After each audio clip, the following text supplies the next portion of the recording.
English में हमें बहुत सारे ऐसे सेंटेंसेस मिलते हैं जो काश से शुरू होते हैं। कभी ये हमें फ्यूचर के बारे में बताते हैं, कभी प्रेजेंट के बारे में बताते हैं, कभी ये पास्ट के बारे में बताते हैं। तो इस तरीके से काफ़ी कन्फ्यूज़न पैदा हो जाता है कि कब किस अवस्था में हम किस स्ट्रक्चर का यूज़ करें और उसका अर्थ क्या निकलेगा।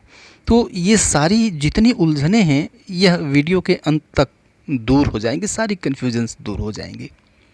इसलिए इस वीडियो में मेरे साथ अंत तक बने रहें, क्योंकि काश से संबंधित जितने अर्थ हैं, जितने स्ट्रक्चर्स हैं, इन सभी स्ट्रक्चर्स को मैं कवर करूंगा। मैं कवर करने जा रहा हूं इसमें I wish I had plus complement, I wish I were plus complement, I wish I could plus complement, I wish I plus V2 यानी वर्ब की सेकेंड फॉर्म, और I wish I had plus verb की third form. ठीक है, तो सारी उलझने इस वीडियो के अंत तक आपकी दूर होने वाली हैं, इसलिए अंत तक मेरे साथ वीडियो में बने रहें।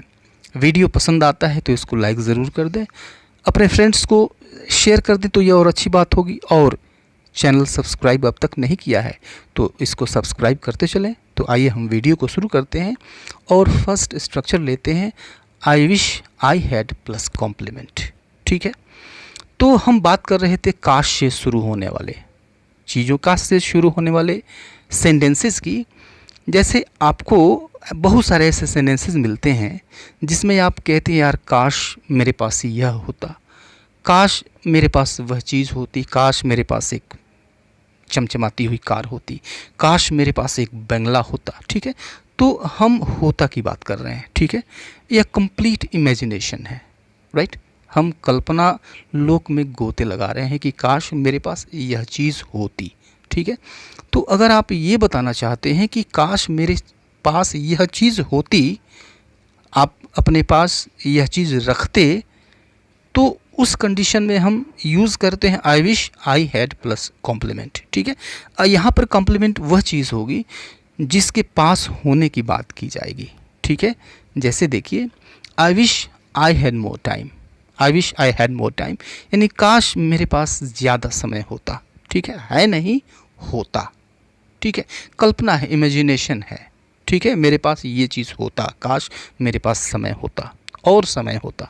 आई wish I had a lot of money, काश मेरे पास बहुत सारा पैसा होता।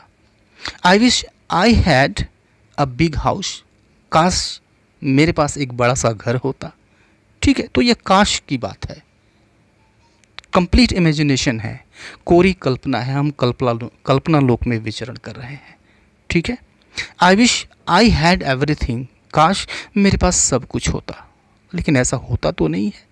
ठीक है, लेकिन कल्पना करने पर कोई रोक नहीं है, इस तरीके से आप कल्पना कर सकते हैं। आई विश आई और उसके बाद हैड यूज़ करिए, और उसके बाद जिस चीज़ के आप अपने पास होने की कल्पना करना चाहते हैं उसकी इंग्लिश लगा दीजिए, और आपका जो सेंटेंस है वह बन के तैयार है। ठीक है, I wish I had this thing, I wish I had that thing, right. Okay, next structure जो है, नेक्स्ट स्ट्रक्चर हम लेते हैं। नेक्स्ट स्ट्रक्चर है I wish I were plus complement. ठीक है, तो अब इसका अर्थ हुआ काश मैं होता। ठीक है, तो काश मैं कुछ होता, जैसे डॉक्टर होता, टीचर होता, इंजीनियर होता, साइंटिस्ट होता, फार्मर होता, किसान होता। वैसे किसान तो कोई बनना नहीं चाहता है। ठीक है, तो कुछ होता, या फिर काश कहीं होता, यहाँ होता, वहाँ होता, तुम्हारे घर होता, तुम्हारे साथ होता। ठीक है, या फिर ऐसा होता, यानी काश में थोड़ा सा पतला होता, काश में थोड़ा सा मोटा होता। तो यह भी कंप्लीट इमेजिनेशन है। ठीक है, तो अगर यह सारी चीज़ें बतानी है आपको तो इस स्ट्रक्चर का आप यूज़ करिए। आई wish I were a doctor, I wish I were a doctor, काश मैं एक डॉक्टर होता। तो अब देखिए, जब इमेजिनेशन करते हैं तो यह जो वर है यह सभी सब्जेक्ट के साथ आता है। ठीक है, आई के साथ भी वाज नहीं आएगा, वर आएगा। ठीक है, कहीं कहीं आपको वाज दिख भी जाएगा, राइट। तो I wish I were a doctor ने काश मैं एक डॉक्टर होता। ओके, कुछ और सेंटेंसेस लीजिए। आई wish I were with you यानी काश मैं तुम्हारे साथ होता, हूँ नहीं होता, कोरी कल्पना है। ठीक है। I wish I were slim a bit, काश मैं थोड़ा सा स्लिम होता।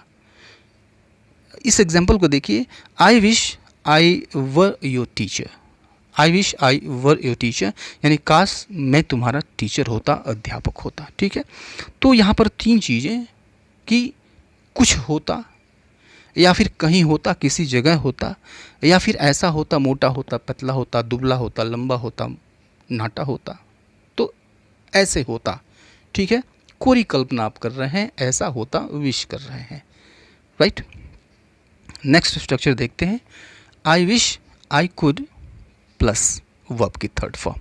ठीक है, अब देखिए कि अगर आप ये कल्पना करना चाहते हैं काश के साथ कि आप यह काम कर पाते, ठीक है, कर पाते नहीं हैं, कर नहीं पाते हैं, लेकिन कर पाते, ऐसा कर पाते, अगर इस चीज़ की कल्पना करना चाहते हैं, जैसे काश मैं धारा प्रवाह अंग्रेज़ी बोल पाता, ठीक है, काश मैं एक बड़ा घर खरीद पाता, या फिर काश मैं एक कार को अफोर्ड कर पाता, या फिर काश मैं तुमसे मिल पाता।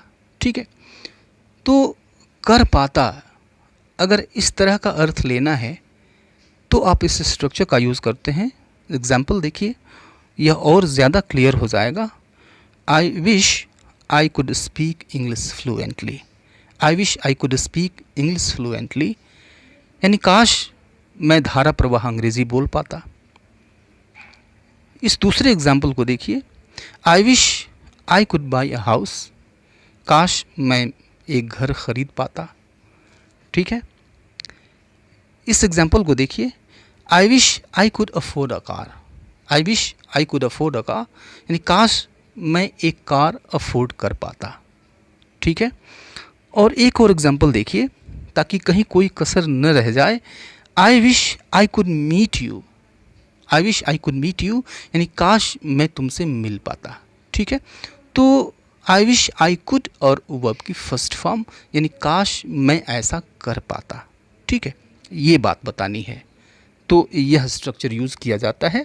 नेक्स्ट स्ट्रक्चर देखिए, I wish I plus verb की सेकेंड फॉर्म। ठीक है, तो अगर आपको ये कहना हो कि काश मैं तुमसे मिल लिया होता, ठीक है, यानी आपको ये कहना है कि काश मैं यह काम कर लिया होता।